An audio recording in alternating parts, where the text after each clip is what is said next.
Tengku Qori terima tantangan debat si Hasan Keriting, pengikut Imad yang sangat fanatik teman-teman semua.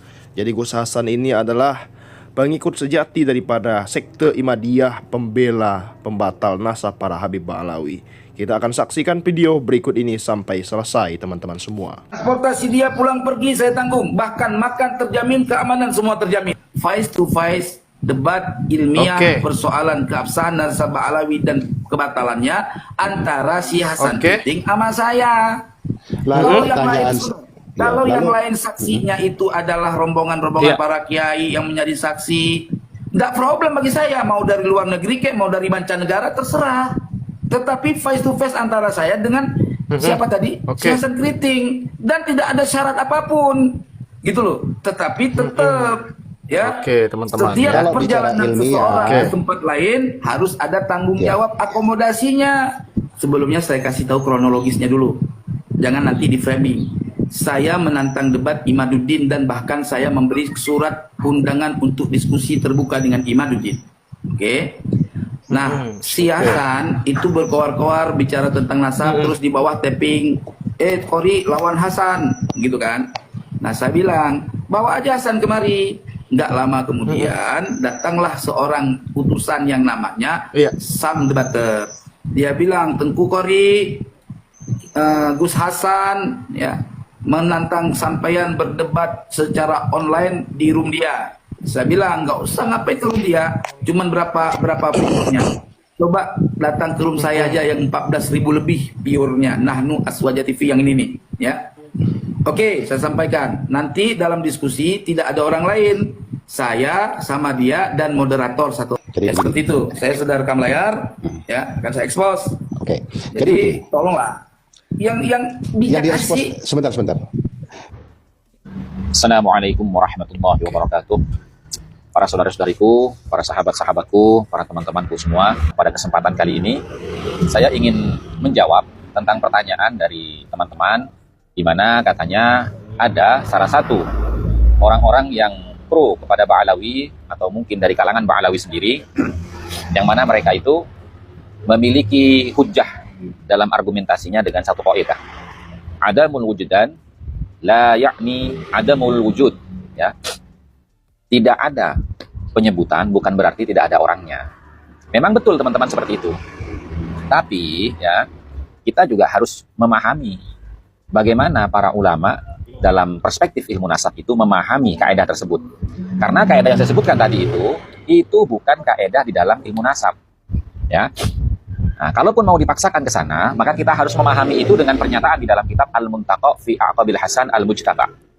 Pada halaman 8 di situ sebutkan, wa hadza la yamna'u ay yakuna lahu ikhwatun allazi lam yadhkuruhumun nasabuna. Walakin itsbatuhum yahtaju ila bayyinatin. Hal yang demikian itu memang tidak menutup kemungkinan adanya kemungkinan saudara yang dia miliki, ya, walaupun belum pernah disebutkan oleh semua ulama ahli nasab. Walakin, akan tetapi, itsbatuhum, untuk menetapkan tambahan daripada saudara yang disebutkan oleh para ulama ahli nasab dalam kitab-kitabnya secara berkesinambungan dari abad ke abad, itu yahtaju ila bayyinatin, membutuhkan kepada bukti. Nah, buktinya apa? Kalau dikatakan banyak ulama-ulama kontemporer dari abad ke-8 sampai sekarang yang menyebutkan tentang nama Abdullah sebagaimana salah satu putra daripada Ahmad bin Isa yang belum pernah disebutkan oleh ulama-ulama sebelumnya dari abad ke-7 sampai abad ke-4. Lalu bagaimana? Nah, artinya begini teman-teman, kalau mereka memberikan bukti, kita cross-check kebenaran buktinya. Apakah bukti itu ya bertentangan tidak dengan catatan ulama-ulama nasab yang terdahulu atau yang lebih tua? Karena kaidahnya, idza ikhtalafa nasabani bil wasa'id ukhidha bil aqdani sahih. Kalau ada dua catatan nasab yang bertentangan satu sama lain, maka yang dianggap benar itu adalah catatan yang lebih tua atau yang lebih mendekati zamannya. Sebagaimana dalam kaidah usul fikih, ya, al aslu fi kulli haditsin taqdiruhu fi aqrabi zamani. Kan begitu teman-teman, ya. Kira-kira demikian dari saya, mudah-mudahan bisa dipahami. Wallahul muwaffiq ila aqwamit thoriq. Wassalamualaikum warahmatullahi wabarakatuh.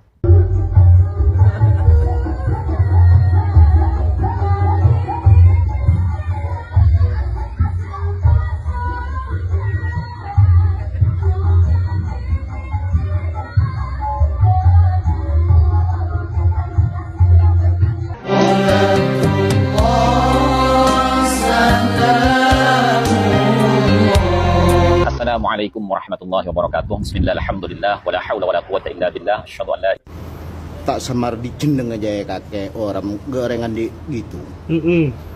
Iya. Pah karo Habib pedok. Kin matan ya ngetel lah ngarang. Dim bagat ke reng mature dim bagat ke tak patut kilo. Entan tahu ketap.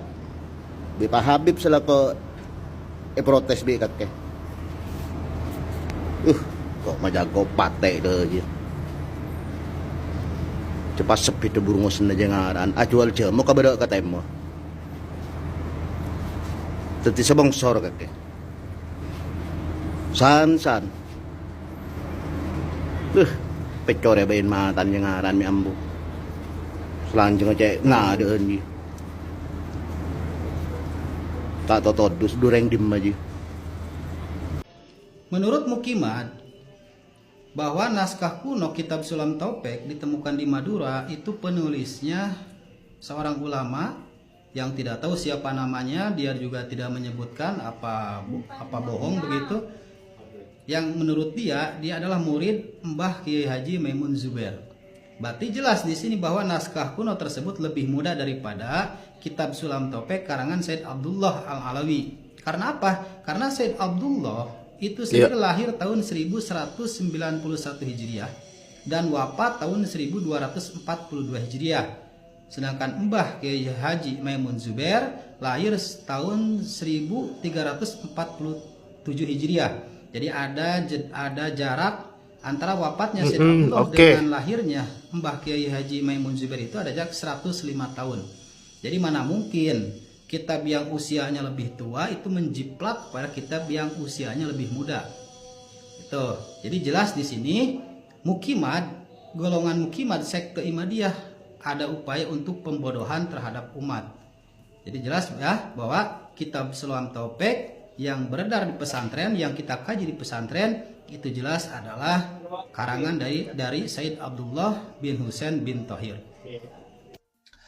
mento'an sebuah nasab atau membatalkan sebuah nasab ya bihaqqin dengan cara yang benar wa ilmin dan berdasarkan keilmuan di bidang nasab itu tidak termasuk daripada to'an yang dilarang oleh Kanjeng Nabi Muhammad SAW sebagaimana yang beliau sabdakan dalam hadisnya, yaitu isnatani finnasi huma bihim kufrun, dua perkara ya yang terjadi di dalam pergaulan manusia yang mana keduanya itu akan menyebabkan kekufuran. Yang pertama yaitu at-ta'nu fin nasab, ya mento'an sebuah nasab. Wan niyahatu 'alal mayyit, dan meratapi mayit. Nah, di sini yang kita bahas adalah ta'an fin nasab, ya. Maksudnya bagaimana? Gini. Li'anna ta'na sesungguhnya ta'an di sini al-muradu fil hadis, yang dimaksudkan dalam hadis ini huwa ta'nu fi ansabin nas bi jahlin wa ghairi ilmin. Yaitu mento'an nasab seseorang bi jahlin, ya, dengan kebodohan wa ghairi ilmin, dan dengan tidak berdasarkan keilmuan, ya. Nah, itu teman-teman di dalam kitab Al-Madkhal ila ilmin nasab wa qawaidihi halaman 91. Silakan pelajari di situ teman-teman ya. Jadi, kalau seperti halnya Kiai Imad dan para pendukungnya itu ketika membicarakan ketidaktersambungan nasab Ba'alawi itu berdasarkan kaedah-kaedah dan syarat-syarat di dalam menetapkan sebuah nasab yang tidak bisa dipenuhi oleh klan Ba'alawi itu. Makanya Kiai Imad itu menyatakan bahwasanya nasabnya Ba'alawi ini tidak tersambung kepada Kanjeng Nabi Muhammad SAW melalui jalur Ahmad bin Isa. Karena Ahmad bin Isa jelas, semua ulama pakar nasab ya yang mu'tabar yang mu'tabar di dalam kitab-kitabnya itu menyebutkan putranya Ahmad bin Isa cuma 3. Tidak ada sumber yang kredibel, tidak ada sumber yang valid dan otentik yang menyatakan bahwasanya Ahmad bin Isa punya anak bernama Abdullah ataupun Ubaidillah sebagaimana yang disebutkan oleh Al-Janadi dan kemudian disebutkan oleh Ali As-Sakran. Demikian teman-teman ya. Seperti itu teman-teman semua ya. Jangan lupa subscribe MPH Channel. Terima kasih telah menonton video kali ini teman-teman. Bantu tembuskan 100.000 subscriber. Terima kasih. Assalamualaikum.